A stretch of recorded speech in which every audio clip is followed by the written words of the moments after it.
You trained us and so what? That was in the past. You need to move on. It's not our fault your life is like this. The day they buried my father, the ground was wet and the air smelled like rain and grief mixed together. I remember standing at the edge of that red earth they had dug open for him, holding my youngest brother Emeka against my chest. He was 6 years old. He did not fully understand what was happening. He kept asking me when Papa was going to wake up, and I kept telling him soon. I lied to a child at his father's grave because the truth was too heavy for both of us that day. My name is Jennifer Okafo, and that afternoon, with the red laterite soil still fresh on my father's grave, I became something I never asked to become. I became the family. I was 22 years old. Mama had collapsed twice during the burial ceremony. The women of our compound held her up, fanning her with their wrappers, pouring cold water on her wrists. She was not a strong woman, not emotionally, not physically. She had always depended on my father for everything. The moment he closed his eyes in that hospital bed, something inside her closed too, something that never fully opened again.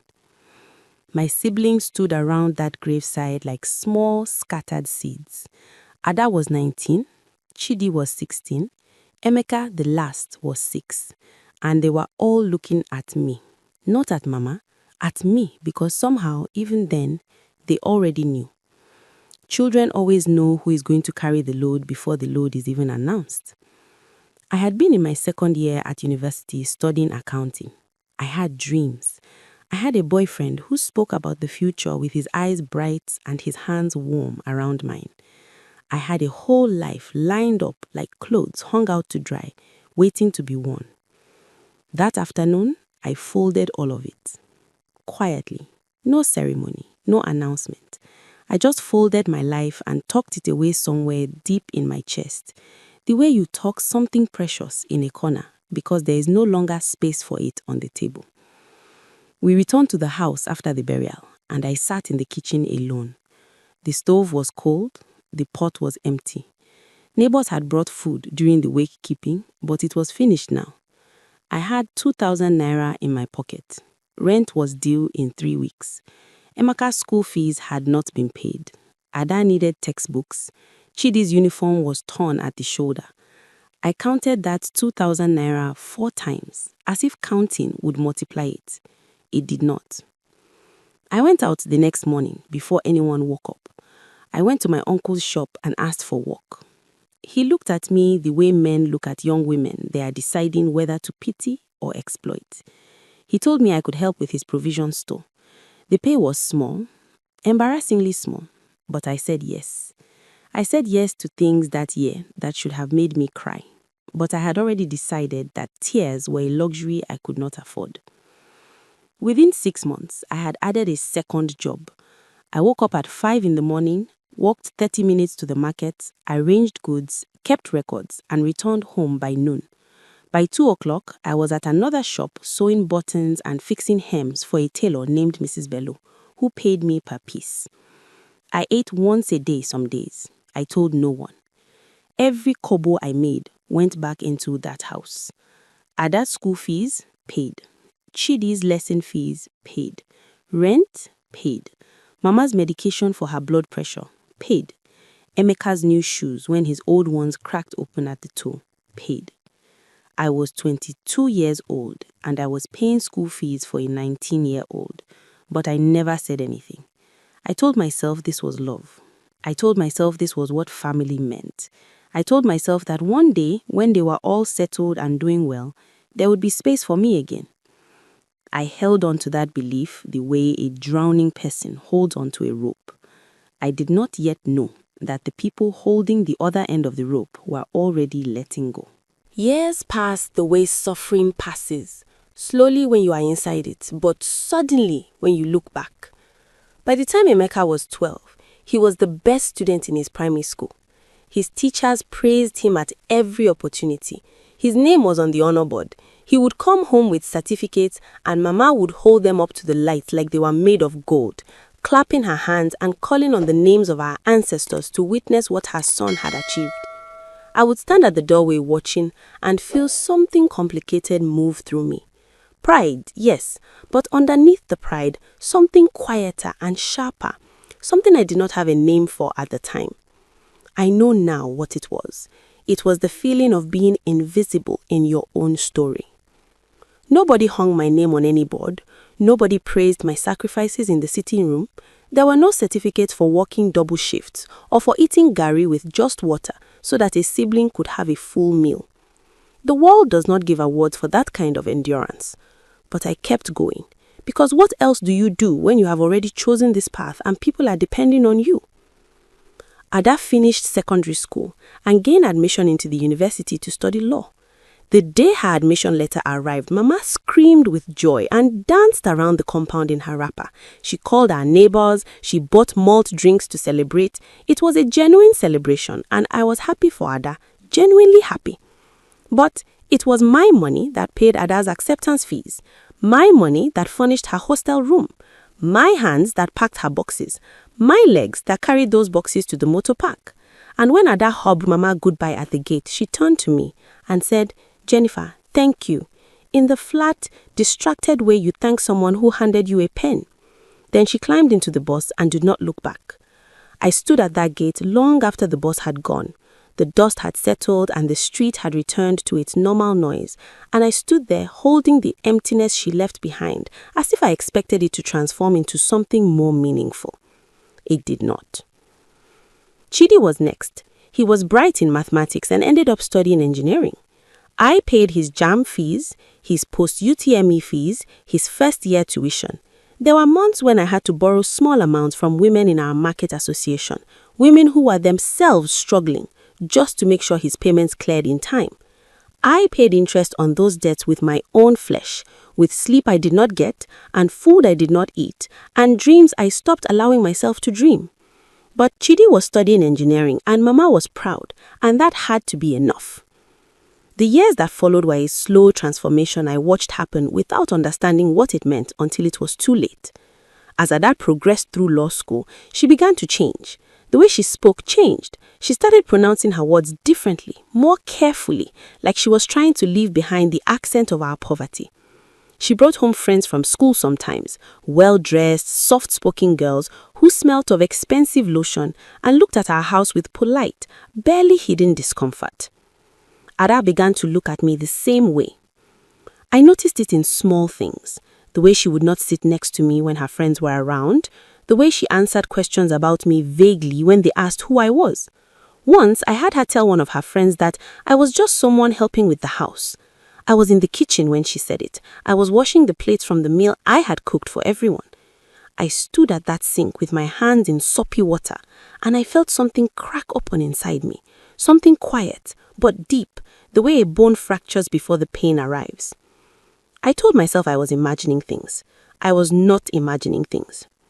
Chidi graduated and almost immediately got a good job with a construction company.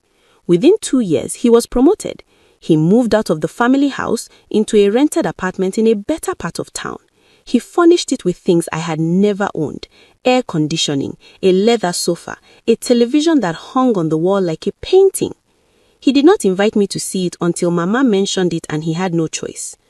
When I visited, he showed me around quickly like a tour guide rushing through a museum before closing time. His girlfriend, a tall, light-skinned woman named Priscilla, shook my hand with cool fingertips and smiled a smile that did not reach her eyes. On my way home that evening, I passed a woman selling roasted corn on the roadside and I stopped and bought one, even though I was not hungry. I sat on a low concrete fence and ate it slowly, watching the cars pass on the main road, and I asked myself a question I had been avoiding for years. When did I stop existing to them? I did not have the answer that night, but the answer was coming, and it was going to arrive wearing celebration clothes in a house I had saved at a party I was not supposed to attend as a guest. The invitation was not even extended to me properly. I heard about the party from Mama almost as an afterthought. She mentioned it while I was braiding her hair one evening, her voice light and pleased as she described how Ada was getting introduced formally to her fiancé's family. A big celebration, a proper one. The man's people were coming from Lagos, there would be guests, food, music. The family was to be presented with dignity. "Will I be invited?" I asked. Mama turned to look at me with an expression I did not know how to read at the time, something between pity and calculation. "Of course you are family," she said, but the way she said it did not answer my question. I found out the details from a neighbor who had been helping to arrange the canopies. The party was on a Saturday. I worked that Saturday morning at a new shop I had started managing, a small cosmetic store that was just beginning to grow. I could not leave early without losing income I needed, but I planned to arrive by early afternoon, change my clothes, and be there in time to celebrate with my sister. That was all I wanted, to sit at the table I had built and celebrate with the people I had sacrificed for. One afternoon, just one. I arrived at the family house at 1:30. The compound had been transformed. White canopies stretched across the yard, lined with plastic chairs covered in yellow fabric. Plates of rice, pepper soup, fried chicken, and salad were being arranged on long tables. Uniformed caterers moved between the kitchen and the outdoor space with trays and serving bowls. There was a DJ setting up in the corner. The air smelt of jollof rice and new money. I stood at the gate for a moment and looked at it all. This house. I had paid the rent on this house for 11 years before we finally bought the land and built on it. I had contributed money to lay every foundation stone. My name was not on any wall. My name was not in any toast. But I knew every inch of what this celebration was built on. I walked in. Ada saw me first. She came towards me fast, not with joy, not with the arms of a sister who had not seen me in 3 weeks. She came towards me the way you move toward a problem you want to contain before it spreads. "Jennifer," she said, quietly, taking my elbow and staring me sideways, "why are you dressed like this?" I looked down at myself. I was wearing a clean Ankara blouse and a dark skirt. It was not a traditional lace, it was not what the other women were wearing, but it was clean and pressed and decent. I came from work. I was going to change. "You cannot sit outside," she said. Her voice was low and hard. "His family is here. His uncles and aunties and his mother. These are important people, Jennifer." I looked at her, my sister, whom I had fed and clothed and sent to law school, whom I had packed bags for and prayed for and cried for when she was sick and far from home in her first year at university. "Ada," I said. Her name came out smaller than I intended. "Just stay in the kitchen, help the caterers. It will be better that way." She left before I could respond. She walked back into the sunshine and laughter of the celebration and became a different version of herself. Elegant, gracious, glowing, as if the woman she had just spoken to was a stranger she briefly, reluctantly acknowledged. I stood at the entrance of the kitchen for a long time. The smell of rice and spices was thick. One of the caterers looked at me and gestured to a pile of plates that needed stacking. She thought I was one of them. Help, staff. And that is where I stayed for 4 hours. I peeled vegetables, I washed pots, I carried trays, I listened to the music and laughter floating in from outside, and I felt each note land on my skin like a small, precise wound. At one point, through the open window above the kitchen sink, I heard a woman's voice ask Chidi, "And your other sister, where is she? I heard you have 3 siblings." There was a brief pause. "Oh, that one. She helps around the house. She's the house help basically. Nothing to worry about." The woman laughed pleasantly and moved on. I was at the kitchen sink. My hands were in water. Everything inside me went very still. This is the moment I want you to understand. Not the anger, not the humiliation, But the stillness, the terrible absolute stillness that comes when the last thing you were still hoping for dies quietly inside you. When the love you have been carrying for years, the love that justified every sacrifice, every meal you skipped, every dream you buried, reveals itself as something they never received, something they threw away before it even reached them. I looked at my hands in the water, and I began, very quietly, to think clearly for the first time in years. When the last guests left, when the canopies were folded and the caterers had packed their things and driven away, I walked out of that kitchen and into the sitting room where my family had gathered. Mama was on the sofa, her feet raised, looking satisfied and tired in the way of people who have hosted a successful event. Ada was still glowing, going over compliments she had received. Chidi was loosening his tie. Priscilla, his girlfriend, was on her phone. Emeka, my little brother whom I had carried on my back as a child, was eating leftover chicken and scrolling through something on his laptop. Nobody looked up when I entered. I stood in the middle of that room and I said, clearly and without raising my voice, I need us to talk. Mama looked up. Something shifted in her face. Jennifer, she said in the voice she used when she wanted to reduce me to the size of an inconvenience. We are tired. Whatever it is, tomorrow. No, I said, now. Ada sighed loudly. Chidi set down his drink and looked at me with an expression I can only describe as contempt dressed in patience.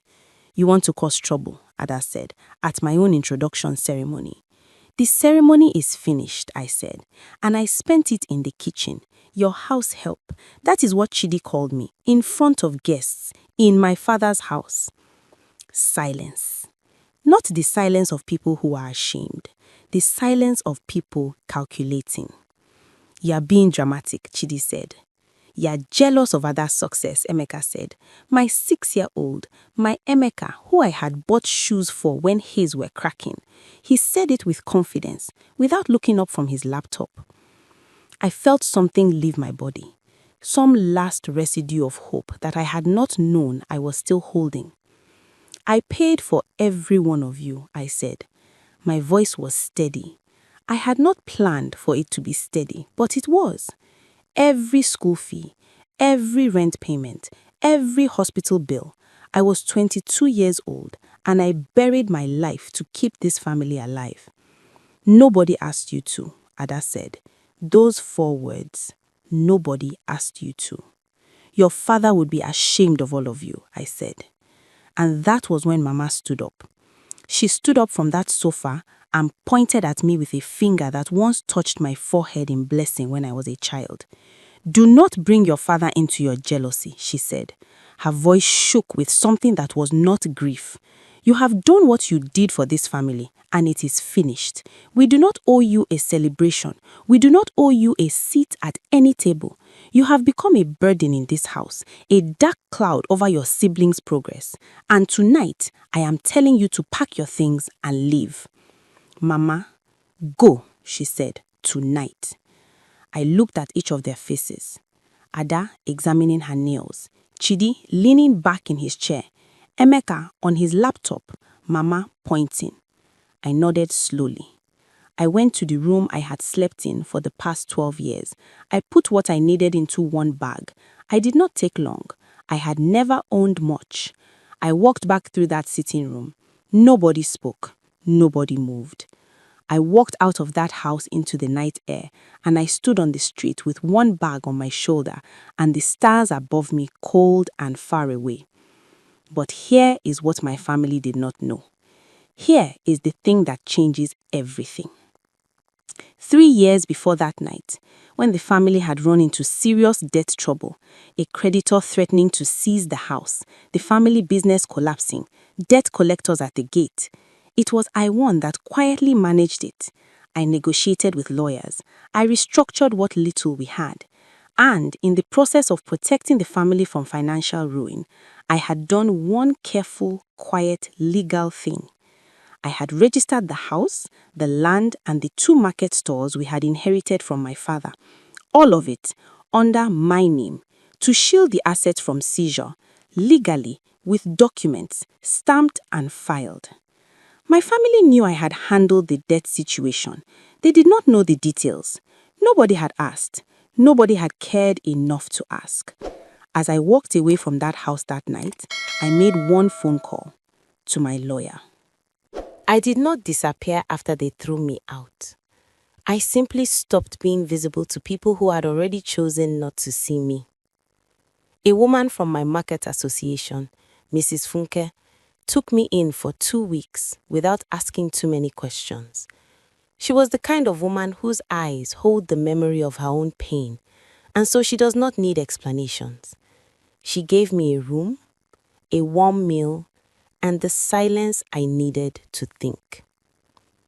I met with my lawyer, Mr. Daike, within days. We reviewed everything. The documents were clean. The registrations were legitimate. Every asset that the family believed was theirs was legally and entirely mine. I had protected it, I had saved it, and now I had every right to reclaim it. We did not act with rage, we acted with paperwork. Within 3 weeks, official notices were issued. The house, the land, the market stalls, notice to vacate, notice of ownership transfer, letters delivered by hand, copies filed with the appropriate government office. The process was formal, civil, and absolutely devastating. I was told later, by a neighbor who still spoke to me, that the letter arrived on a Tuesday morning. Ada received it. She called Chidi immediately. Chidi called Emeka. They gathered in that sitting room where they had ordered me out of, and they read the document over and over, as if reading it enough times would change what it said. It did not change. Mama sat in her chair and kept saying, "It is not possible. It is not possible." But it was possible. It was documented. It was filed. It was real. By Friday of that week, the officials came. I did not go. I did not need to watch it, but the neighbors watched. The whole street watched. The same neighbors who had attended Ada's introduction ceremony watched as Chidi argued with officials in the compound, his voice high and desperate, so different from the smooth, confident man who had called me a house help 5 weeks earlier. Ada, who had told me to stay in the kitchen, stood at the gate in a house dress with tears on her face, trying to explain to anyone who would listen that there must be a mistake. There was no mistake. The stores were locked and sealed. The property notice was pasted on the gate, and the family, my family, had 3 weeks to arrange alternative accommodation for themselves. They called me. First Ada, then Chidi, then Emeka, then Mama. I listened to each call fully. I let them speak. Ada cried and said she was sorry, that she had been wrong, that she needed me to understand. Chidi tried to be reasonable at first, then became angry, then cried too. Emeka was quiet on the phone for a long time before he said, "Sister Jennifer, I am sorry for what I said."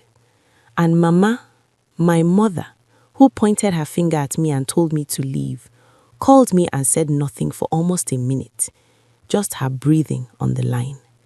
Then, in a voice stripped of everything except age and loss, she said, "Jennifer, just my name." I closed my eyes.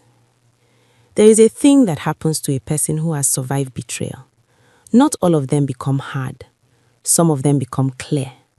Clear about what love is, what it is not, what they deserve, and what they will never again accept from anyone, not even family. Especially family. I did not give the house back. Let me say that plainly, because this story is not about pretending that forgiveness means absorbing consequences on behalf of people who never absorbed any consequence for themselves. I did not give the house back. I did not unfreeze the accounts. I did not restore what they lost. But I arranged, through my lawyer, a reasonable transition. The stalls were eventually leased to a third party, and a portion of the proceeds, enough to rent a modest apartment, was set aside for Mama. Not because she deserved it without condition, because she was still my mother, and I could not let her sleep on the street. That much of me remained intact. For the rest, they faced what they had planted. Chidi and Priscilla moved into a far smaller apartment. The leather sofa and war television did not look the same there. Ada postponed her wedding for a year while she sorted out her finances. Emeka, who was still in school, had to apply for a scholarship because the comfortable arrangement he had been relying on had evaporated. They learned things that year. Uncomfortable, necessary things. I moved on. I hired a proper manager for the cosmetics store that had been growing quietly while I was still tangled in the web of that house family. Within 8 months, I had opened a second outlet. Within a year, I had a proper business address and a staff of 4. I rented my own apartment. Small at first, then better. I bought my own furniture. I cooked my own meals and ate them in silence that felt like peace rather than absence. I went back to school. Part-time. Evening classes at a nearby institution. The same accounting I had folded away at 22 years old. 34 years old, sitting in a classroom among people younger than me, with a folder and a pen, and the kind of focus that comes from a person who has spent years knowing exactly what she lost and has finally decided to recover it. My classmates thought I was just a serious student. They did not know I was a woman retrieving the version of herself she had abandoned at a graveside 12 years earlier. What they did to me was real. The pain was real. Every skipped meal, every folded dream, every hour spent in that kitchen while laughter floated in through the window, it was all real. I do not pretend otherwise. I do not tell you this story and ask you to believe I am fine in the way that erases what happened. But I am standing. And there is a difference between justice and revenge that I want you to understand before this story ends. Revenge is burning down a house to prove it existed. Justice is reclaiming what was yours and using it to build something they can never take from you again. I chose justice. The family is not destroyed. They are diminished, humbled, and forced to confront truths they should have faced long ago. Chidi called me last year to say that he had been thinking about what kind of man he had become and that he was ashamed. I believe him partly. Ada sent me money, actual money, for my birthday. First time in 15 years any of them had done something like that without needing something in return. Emeka visits sometimes. He doesn't say much, but he comes and he sits, and he looks at me differently now. Mama and I speak once a week by phone. It is not what it was. It will never be what it was. But it is something. Real, built on something real for the first time. And me? I am still Jennifer Okafor. I still wake up early. I still work hard. But now I work hard for a life that belongs to me. I am valued in my business. I am respected by the women in my market association. I have a friend named Cynthia who knows my whole story and has never once used it against me. I have a man in my life, a quiet, steady man who heard everything I told him and looked at me the way people look at something they have been searching for. I am not everything I dreamed of at 22, but I am not nothing. And I want you, whoever is listening to this story, to hear this. Your sacrifice is not invisible. Even when the people you sacrifice for refuse to see it, the records are kept somewhere. Not always in a legal office, not always in a document with a stamp. Sometimes they are kept in the universe itself, in the slow, careful way that truth eventually surfaces, the way water eventually finds its own level, no matter how long it has been dammed. Do not let them bury your name.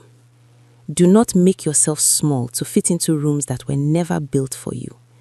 And if the people you love throw you out, if they point fingers and call you a burden and send you into the night with one bag and their contempt, walk out with your head level and your paperwork in order, because the harvest always comes. It always comes.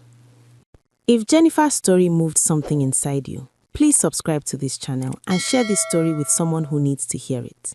Comment below and tell us, have you ever sacrificed everything for people who took it for granted? Your story is safe here.